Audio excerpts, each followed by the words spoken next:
I'm a first-generation immigrant, and I'm originally from Pakistan. For many of us growing up in Pakistan, American movies gave us our first impressions of America. As a child, I loved action movies, and my favorite movie was Rocky I. I just loved how in round 14, Apollo Creed kept knocking Rocky down, and Rocky kept getting back up, never giving up. To me, this movie symbolized this great American value, that winning is not the most important thing. The most important thing is giving your best effort and going the distance. I had always wanted to come to America for my education, but it's not an easy decision for a middle-class family in Pakistan to send their son to school to the US. I still remember the conversation that my parents had. My dad told my mom that I have worked hard all my life and I have this much in savings. We can either buy a house or send our son to do his MBA to the US. Without a moment's hesitation, my mom told him, I don't want a house, send our son to the US. That's how I landed at the State University of New York at Buffalo 19 years ago. It was the first time that I had left Pakistan. I instantly fell in love with America because America gave me a platform to be self-sufficient. I had only brought money from home for the first year of school, and starting in year 2, I got a scholarship and a job that covered my living expenses. After I completed my MBA, I really wanted to settle down in America and find a job here. But it was right after 9/11, and very few companies were willing to sponsor my work visa. I figured that my best shot to get a job here is to move to New York City.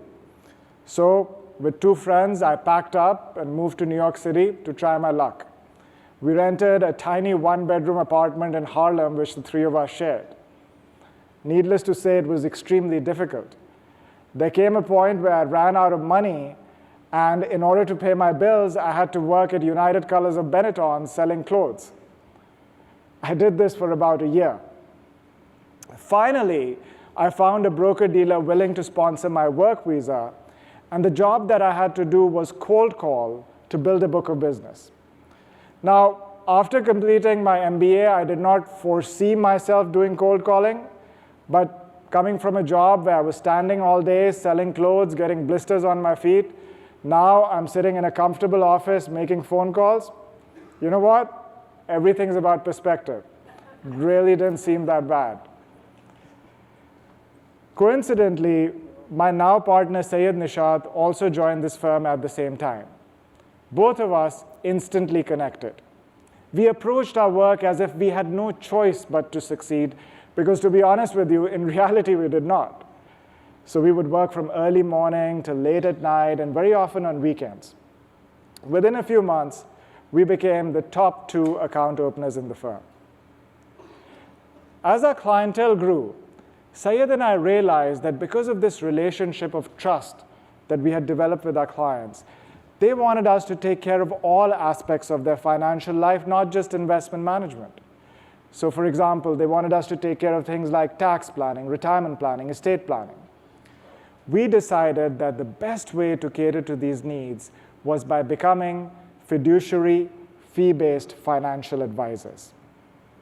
We felt as if finally we found our calling. Unfortunately for us, management did not agree.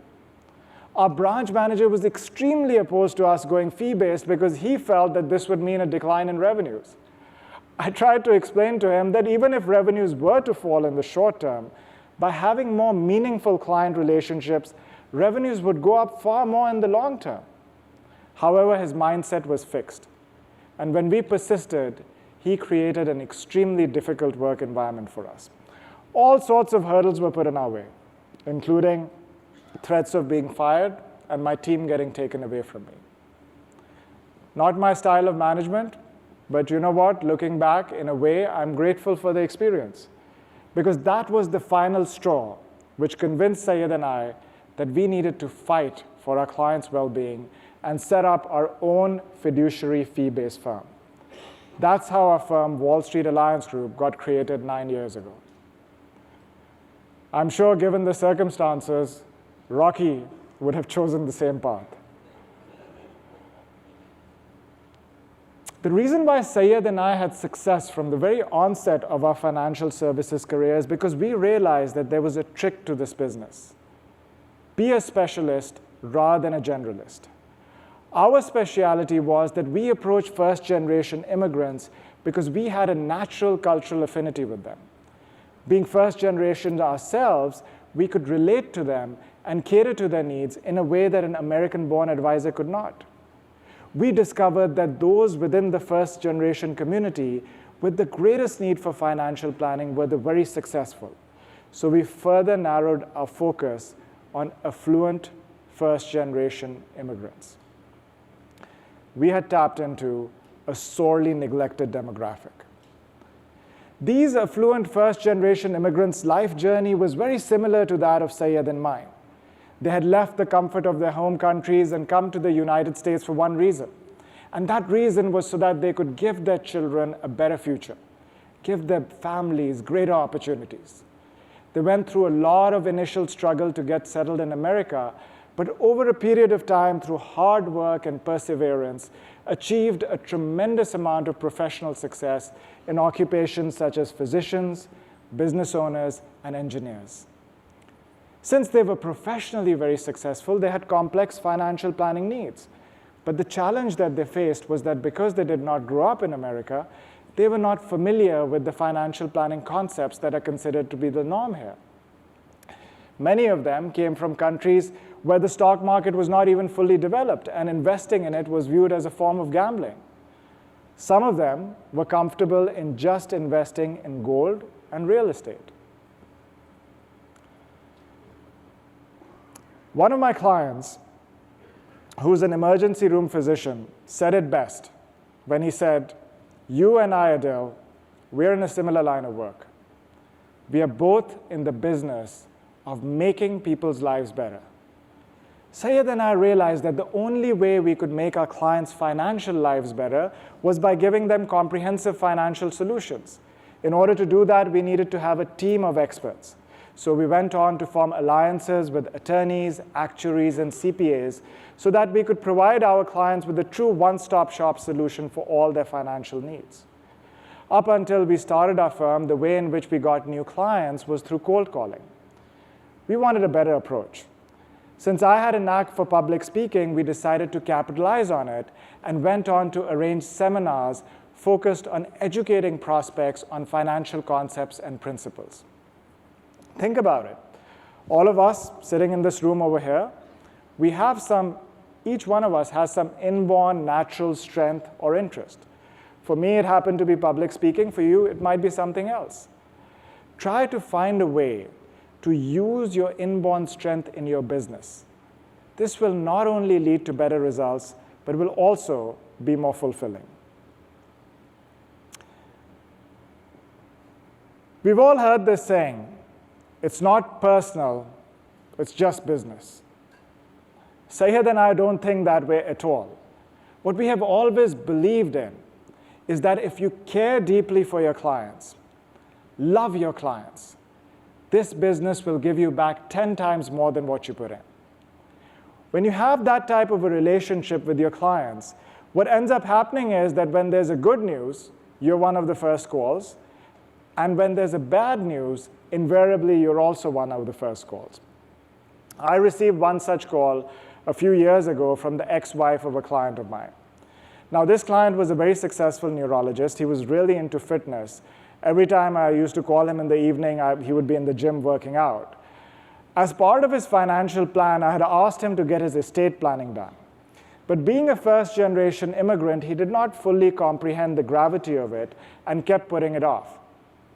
Now, when his ex-wife called me, I was shocked because she told me that a few days ago, my client had woken up in the morning and had a massive heart attack. His dead body was found on the bedroom floor by their 17-year-old son who lived with him. Now, on top of all the emotional trauma that the family had to go through, they also had to go through a lengthy, costly, and complicated probate process.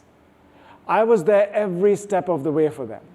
I did not even think about whether or not this made business sense for me. For me, this was something personal. My client had died, and I would do all that I could to help his family through this troubled time. In the end, my client's ex-wife was so grateful for the work that I did for the family that she herself became my client. But the biggest reward came a few years later when she sent me this email, which read, "Happy New Year to you and your family. I just wanted to let you know that I really appreciate all the help and support that you have given me over the years since my ex-husband died. I would have been totally lost without your guidance in managing the financial aspects of his estate." Since Syed and I started our firm 9 years ago, our assets under management have increased by more than 700%. When we started, a very small portion of our business was fee-based, and now our entire book of business is fee-based. We are very fortunate to be growing at a rate of more than 20% a year. We find that because of having a holistic fiduciary approach, our client relationships are strong and more meaningful. We find that our clients introduce us to their children so we can start their financial education at our early stage. Our typical client relationship spans multiple generations. Over the years, we developed a reputation of doing high-quality work for clients across the country, which enabled us to broaden our scope. Having established a brand recognition, both Syed and I get invited to give talks across the country on the importance of financial planning for first-generation immigrant families. Above all, every day that we work, we have a sense of fulfillment and pride in what we do. And remember my parents who sacrificed buying a house to send me to America? They eventually got their house. It was partly because I was able to help fund my two brothers' college education. I'm also extremely fortunate to have Syed Nishat as my business partner, whose tenacity and attention to detail are the foundation for a firm's success. So thank you, Syed, for being a great partner.